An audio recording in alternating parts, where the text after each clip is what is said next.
Okay so guys guess what, आज हम कौन सी कार में बैठे हैं? आज हम बैठे हैं एक हर कार एंथुजियास्ट की फेवरेट हैच में, जो कि है Volkswagen पोलो।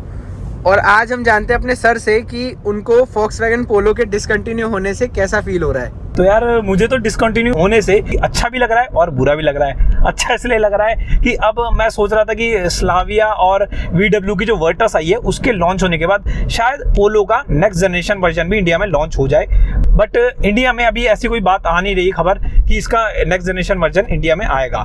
बट बुरा किस लिए फील हो रहा है? बुरा इसलिए हो रहा है कि अब हमें जो ये 5th जनरेशन पोलो है वो उस तरह से नहीं बिकेगी जैसे कि पहले बिकती थी। मतलब कि VW के हम शोरूम जाते थे और हमेशा पोलो खड़ी रहती थी हमेशा शोरूम में, तो उस चीज को हम मिस करेंगे थोड़ा सा। इस कार में फीचर्स नहीं है, हर चीज पावर्ड नहीं होती, लेकिन आपके टाइम पे तो इसमें इतने ज्यादा, तब उस टाइम इतने फीचर्स नहीं आया करते थे, तो तब आपको कैसी लगती थी ये कार? वैल्यू फॉर मनी लगती थी या फिर नहीं? एक्चुअली में इससे मुझे एक अच्छी बात याद आई है कि जब ये कार हमने 2015 में परचेज की थी तो उसमें क्या था, उस टाइम पे बहुत ज़्यादा फीचर्स की डिमांड नहीं होती थी मार्केट में।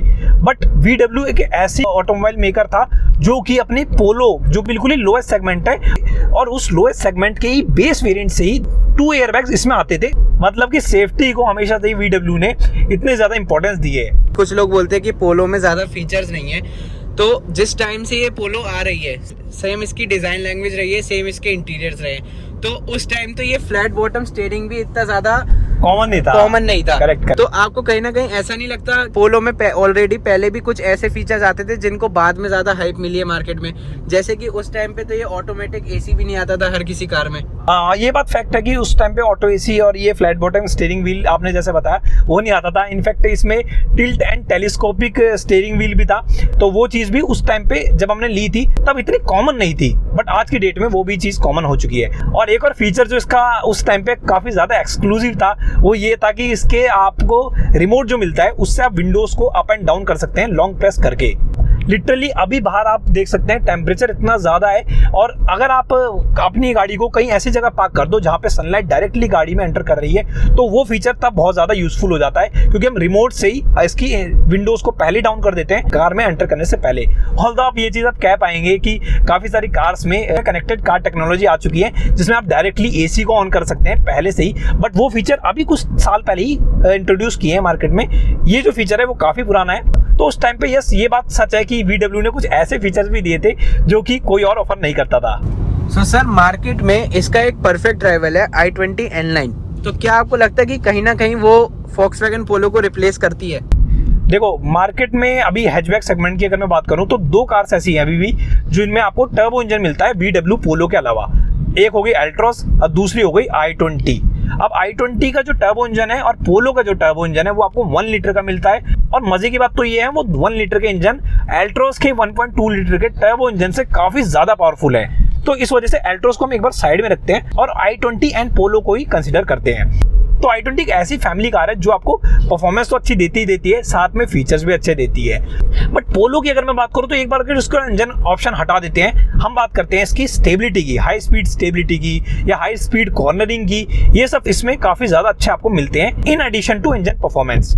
ये भी एक रीजन था कि कार एंथुसियास्ट इस कार को काफी ज्यादा पसंद करते थे। बट यस, अगर पोलो नहीं रहेगी तो उनके पास कोई और ऑप्शन रहेगा नहीं, i20 N9 या फिर i20 का जो 1 लीटर का टर्बो इंजन है उस पे उन्हें शिफ्ट होना पड़ेगा। इसकी अगर हम आज की बात करें तो 9 से 10 लाख के बीच में जो काफी सारी हैच आ रही हैं या फिर काफी सारी और भी कार्स आ रही हैं, उसमें आपको भर के कंपनियां जो है फीचर्स प्रोवाइड करती है। बट इस कार में ना तो आपको रिवर्स कैमरा मिलता है, ना इसमें आपको रियर AC वेंट्स मिलते हैं, ना आपको इसमें रिवर्स पार्किंग कैमरा मिलता है। तो क्या ऐसी चीज है जो जिसकी वजह से ये कार अभी भी चल रही है और सबके लिए फेवरेट थी? हाँ, एक्चुअली क्या है ना, रियर AC वेंट और इंफोटेनमेंट सिस्टम बाद में VW ने ऐड कर दिए थे, बट हाँ अभी भी मैं ये बात मानता हूँ कि फीचर में उसमें बहुत ज़्यादा ऐसे बदलाव नहीं किए थे जिसकी वजह से वो आज की जनरेशन वाली कार से कम्पीट कर पाए।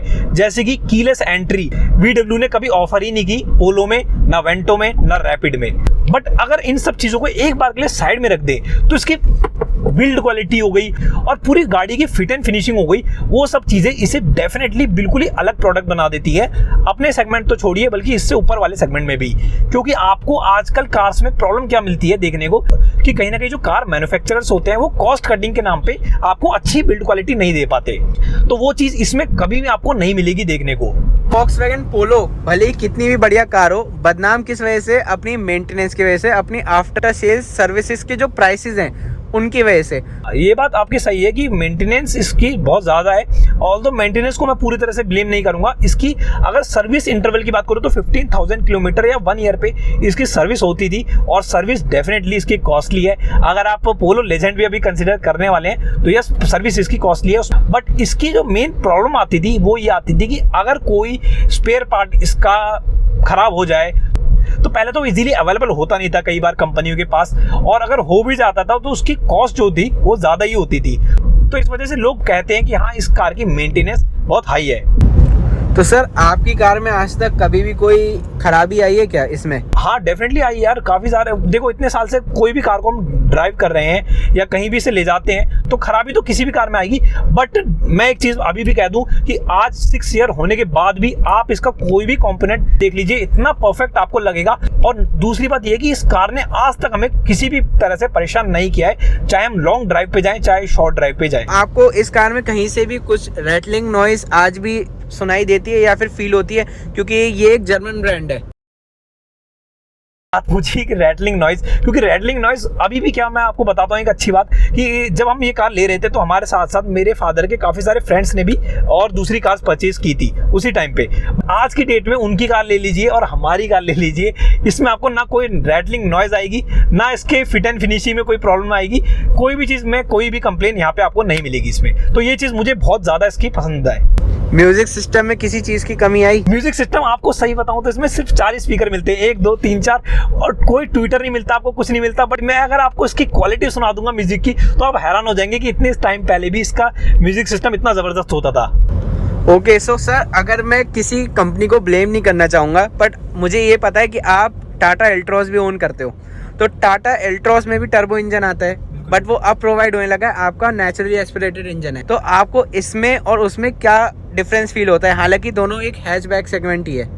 अल्ट्रॉस की प्लस पॉइंट मैं आपको बताता हूँ जो कि पोलो में आपको नहीं मिलेगा, वो ये है कि अल्ट्रॉस बहुत ही ज़्यादा कंफर्टेबल कार है और स्पेशियस बहुत ज़्यादा है। ये स्पेस में थोड़ा पीछे रह जाती है बाकी कार्स के कंपैरिजन में, क्योंकि ये कार बेसिकली 2010 में लॉन्च हुई थी, जब आपको ये सब कार्स नहीं आती थी, बलिनो नहीं आती थी, अल्ट्रॉस नहीं आती थी, जो आज की डेट में बड़ी बड़ी हैचबैक्स आ रही हैं वो तब नहीं आती थी। उस टाइम पे फीगो होती थी और i20 होती थी, पुरानी वाली जनरेशन वाली। तो उस टाइम पे ये जो कार थी उसकी डायमेंशन डिसेंट थी, बट अगर हम आज की डेट में इस कार को बाकी हैचबैक्स के डायमेंशन से कंपेयर करेंगे तो डेफिनेटली ये कार काफी ज्यादा छोटी है उनके कंपैरिजन में। अल्ट्रॉस में काफी ज्यादा आपको विड्थ मिलती है, इसमें आपको विड्थ कम मिलती है। लेंथ में अल्ट्रॉस ज्यादा है तो इस वजह से लेग रूम आपको बहुत अच्छा मिलता है और कंफर्टेबल कैबिन आपको मिलता है, मतलब कि परफेक्ट फैमिली कार है वो। बूट स्पेस भी आपको उसमें ज्यादा मिल जाता है। बट वहीं मैं पोलो की बात करूं तो अल्ट्रॉस के कंपैरिजन में इसकी जो फिट एंड फिनिशिंग है और इसकी राइड एंड हैंडलिंग है वो बिल्कुल ही जबरदस्त है और वो अनबीटेबल है। वॉक्सवैगन की सर्विस जो है वो सबसे ज़्यादा महंगी है। मैं बताता हूँ आपको कि इसमें फर्स्ट सर्विस जब हमने करवाई थी तो हमें पहले तो ये चीज़ पता थी कि हमें 4 ईयर तक एटलीस्ट VW से करवानी है सर्विस, क्योंकि अननेसेसरली हम नहीं चाहते थे कि हमारी कार की वारंटी वॉइड हो किसी भी तरह से, क्योंकि इसका अगर कोई भी पार्ट डैमेज हो जाता है या खराब हो जाता है तो वारंटी में अच्छा है कि रिप्लेस हो जाए, वरना हमें बहुत ज़्यादा अमाउंट पे करना पड़ता है। और VW से जब हमने इसकी सर्विस कराई थी, फर्स्ट सर्विस की मैं बता रहा हूँ, तो नियरली हमारा जो खर्चा आया था पूरा वो आया था 8 से 10,000 के बीच में। ये भी फर्स्ट सर्विस थी इसकी। अच्छा, अब लास्ट सर्विस पूछो कितने की? लास्ट सर्विस कितने की थी? 12,000 की। तो स्कोडा की स्लाविया, वॉक्सवैगन की टाइगून, और अगर स्कोडा कुशाक की भी बात करें तो ये सारी इंडियन मैन्युफैक्चर्ड कार्स हैं। तो आपको कहीं ना कहीं ये नहीं लगता कि उनके पार्ट्स की अवेलेबिलिटी प्लस उनकी सर्विस कॉस्ट, उनमें कुछ ना कुछ डिफरेंस आएगा? बिल्कुल डेफिनेटली डिफरेंस है यार। स्कोडा और VW ने जो इंडियन लोकलाइज्ड प्रोडक्ट बनाए उसमें 95% लोकलाइजेशन की है उन्होंने, ऐसा वो क्लेम करते हैं। ऑल्दो मैं ये नहीं कह रहा कि 95 की होगी, बट इतना मान के चलेंगे हम कि मेजॉरिटी ऑफ कंपोनेंट्स जो उन कार्स में लगे हैं वो इंडिया में ही बनाए गए हैं और इंडियन रोड्स के लिए परफेक्ट है। बट इसकी मैं अगर बात करूं तो इसका हर कंपोनेंट आप उठा के देख लीजिए। अब ये बोनेट इसका ओपन करेंगे तो आपको हर जगह कहीं ना कहीं मार्क मिल जाएगा, मेड इन जर्मनी या फिर मेड इन चेक रिपब्लिक या फिर मेड इन यूरोपियन मार्केट में। मतलब इन नटशेल ये सब जो इसके जो छोटे मोटे कंपोनेंट्स भी है वो भी यूरोपियन मार्केट में मैन्युफैक्चर किए जाते थे। तो इस वजह से इसकी जो सर्विस कॉस्ट थी या फिर मेंटेनेंस मैं कहूँगा, स्पेयर पार्ट्स की अवेलेबिलिटी या स्पेयर पार्ट्स की कॉस्ट थी वो ज़्यादा थी अभी की कार्स के कंपैरिजन में, अगर मैं कुशाक, स्लाविया, वर्टस और टाइगून से कंपेयर करूँ। सो हालांकि हम सबको पता है कि अब वॉक्सवैगन पोलो का जो अपडेट आएगा वो अभी इतनी जल्दी नहीं आने वाला है मार्केट में। ना ही वॉक्सवैगन ने उसके लिए कोई स्टेटमेंट अनाउंस करी है, ना ही कोई न्यूज़ आई है। उसका रीज़न मैं आपको बताता हूँ क्या है। उसका रीज़न ये है कि अगर आपने अभी स्कोडा की स्लाविया देखी होगी, उसकी लेंथ देखिए आपने कितनी ज़्यादा है, होंडा सिटी से भी ज़्यादा है, सियाज से भी ज़्यादा है। और अगर लेट अस सपोज VW ने स्लाविया का या फिर वर्टस का एक हैचबैक वर्जन बनाने की सोची और वो इंडिया में लॉन्च करने की सोची VW पोलो के नाम से। अब जो उसकी लेंथ होगी ना वो 4 मीटर से बहुत ज़्यादा होगी, और 4 मीटर से ज़्यादा अगर लेंथ किसी हैचबैक की हो जाती है इंडिया में तो उसमें जो टैक्स लगेगा वो ज़्यादा लगेगा और डेफिनेटली कॉस्ट भी उसकी बहुत ज़्यादा हो जाएगी। ओके सो सर इस वीडियो को रैप अप करते हैं अब। तो नीचे दिए कमेंट सेक्शन में गाइस आप लोग बताइए कि ये कार आपको इस कार में आपको क्या अच्छा लगता है, और पोलो के नाम पे एक लाइक करके जरूर जाना वीडियो। हाँ, जो पोलो के लवर थे उनके लिए एक लाइक तो बनता है।